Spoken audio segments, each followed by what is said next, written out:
ವರ್ತುಲ ತಮ್ಮ ring road ಸರ್ಕಾರದಿಂದ ಹಾವೇರಿ ಪಟ್ಟಣದ ಮಹಾಯೋಜನೆಯಲ್ಲಿ 2031 ಇಲ್ಲ ಇದು ಸರ್ಕಾರದ ಆದೇಶ 69 ಬೆಂಗಳೂರು ನಗರ ಪ್ರಾಧಿಕಾರ 2016 ದಿನಾಂಕ 31/3/2016ರಲ್ಲಿ ಅನುಮೋದನೆಗೊಂಡ ಮಹಾಯೋಜನೆಯಲ್ಲಿ ಗುರುತಿಸಿರುವ ವರ್ತುಲ ರಸ್ತೆ ಒಟ್ಟು 15 ಕಿಲೋಮೀಟ್ರ್ ಉದ್ದ ಐತಿ, 30 ಮೀಟ್ರ್ ಅಗಲ, ಒಂದು 100 ಫೂಟ್ ಇದ್ದು ಇದರಲ್ಲಿ ಹಾವೇರಿ ಪಟ್ಟಣಕ್ಕೆ ಅನುಕೂಲ ಆಗುವ ದೃಷ್ಟಿಯಿಂದ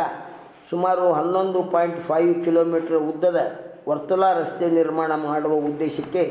ಸರ್ವೆ ಕಾರ್ಯ ಕೈಗೊಂಡು ರಸ್ತೆಯ ಎರಡೂ ಬದಿಗಳಲ್ಲಿ ಕಲ್ಲು ನೆಟ್ಟು DPR ತಯಾರಿಸಿ ಸಲ್ಲಿಸಲು ವಿಷನ್ ಸೊಲ್ಯೂಷನ್ ಹುಬ್ಬಳ್ಳಿ ಇವರಿಗೆ ಟೆಂಡರ್ ನೀಡಲಾಗಿದ್ದು, ಸದರಿಯವರು ರಸ್ತೆಯ ಹಾಯ್ದು ಹೋಗುವ ಜಮೀನುಗಳ ಸರ್ವೆ ಕಾರ್ಯ ಕೈಗೊಂಡು ಎಷ್ಟು ಜನ ಮಾಲೀಕರಿದ್ದಾರೆ ಎಂಬುದರ ಬಗ್ಗೆ ಮಾಹಿತಿ ಸಂಗ್ರಹಿಸಿದ್ದು, ಈ ಬಗ್ಗೆ ವರದೀಕರಿಸಿಕೊಂಡು DPR ತಯಾರಿಸಿ ಸರ್ಕಾರಕ್ಕೆ ವರ್ತುಲ ರಸ್ತೆ ನಿರ್ಮಾಣ ಪ್ರಸ್ತಾವನೆಯನ್ನು ಸಲ್ಲಿಸಿ ಸರ್ಕಾರದ ಮಟ್ಟದಲ್ಲಿ ಸ್ಥಳೀಯ ಶಾಸಕರ ಹಾಗೂ ಸಂಸದರೊಂದಿಗೆ ಚರ್ಚಿಸಿ ಅನುದಾನ ತರಲು ಪ್ರಯತ್ನ ಮಾಡಿ. ನಗರಾಭಿವೃದ್ಧಿ ಪ್ರಾಧಿಕಾರದ ವತಿಯಿಂದ 2016ರಲ್ಲಿ ಮಾಸ್ಟರ್ ಪ್ಲ್ಯಾನನ್ನು ಅಪ್ರೂವಲ್ ಆಗಿ ಗೌರ್ಮೆಂಟಿಂದ ಆರ್ಡರ್ ತೆಗೆದುಕೊಳ್ಳುವಂಥ ಅದರಲ್ಲಿ 2031ರವರೆಗೆ ನಮ್ಮ ಹಾವೇರಿ ನಗರ ಯಾವ ರೀತಿಯಾಗಿ ಅಭಿವೃದ್ಧಿ ಹೊಂದಿದೆ, ಎಷ್ಟು ಏರಿಯಾ ಅಭಿವೃದ್ಧಿ ಹೊಂದಿದೆ ಅಂತ ಮನಗೊಂಡು ನಮಗೆ ಒಂದು ಹೊಸ ವರ್ತುಲ ರಸ್ತೆ ಹಾವೇರಿ ನಗರಕ್ಕೆ ಭಾಳ ಅವಶ್ಯಕತೆ ಇರೋದರಿಂದ 11.2 ಕಿಲೋಮೀಟರ್ಸು ಅದು ಏನು ಈಗ ನಮ್ಮ ಹುಬ್ಬಳ್ಳಿ ಕಡೆಯಿಂದ ಬರ್ತಕ್ಕಂಥ ನಮ್ಮ ಹಾವೇರಿ ಸಿಟಿ ಒಳಗೆ ಬರ್ತಕ್ಕಂಥ ಮಾರ್ಗದಿಂದ ಹಿಡಿದು ಅದು ನಮ್ಮ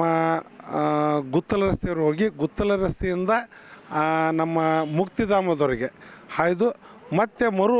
ಹಾನಗಲ್ ರಸ್ತೆಗೆ ಬಂದು ಕೂಡಂಥ 11.2 ಕಿಲೋಮೀಟರ್ಸನ್ನು ನಾವು ಈಗಾಗಲೇ ಹೊಸ ವರ್ತುಲ ರಸ್ತೆಗೆ ಈಗಾಗಲೇ ಎಲ್ಲ ಮಾರ್ಗಗಳನ್ನು ಅದರಲ್ಲಿ ಅಳವಡಿಸಿ ಅದನ್ನು ಕಾರ್ಯರೂಪಕ್ಕೆ ತರಬೇಕೆಂದು ನಾವು ಇದಕ್ಕಾಗಿ ಮಾಡಿದ್ವಿ. ಆದರೆ ಅದಕ್ಕೆ ಸುಮಾರು 250 ಕೋಟಿ ರೂಪಾಯಿಗಿಂತ ಹೆಚ್ಚು ವೆಚ್ಚವಾಗ್ತಾರಿಂದ ನಗರಾಭಿವೃದ್ಧಿ ಪ್ರಾಧಿಕಾರ ಅಷ್ಟು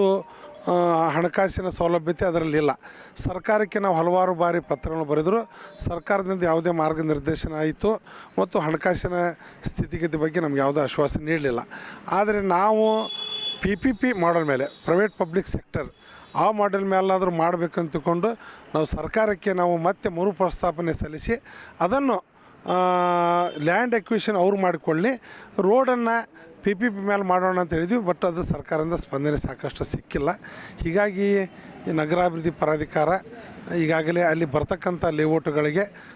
30 ಮೀಟರ್ಸ್ ಅಂದರೆ 100 ಫೂಟ್ ರಸ್ತೆಗೆ ಈಗಾಗಲೇ ಅನುಮೋದನೆ ಹಂತವಾಗಿ ನೀಡ್ತಾ ಇದ್ದಾರೆ. ಅದನ್ನು ನಮ್ಮ ಮಾಲೀಕರು ಸದುಪಯೋಗ ಪಡಿಸ್ಕೊಂಡ್ರೆ ಹಾವೇರಿಗೆ ಒಂದು ವರ್ತುಲ ರಸ್ತೆ ಸಿಗುವಂಥ ಅವಕಾಶಗಳು ಇದೆ.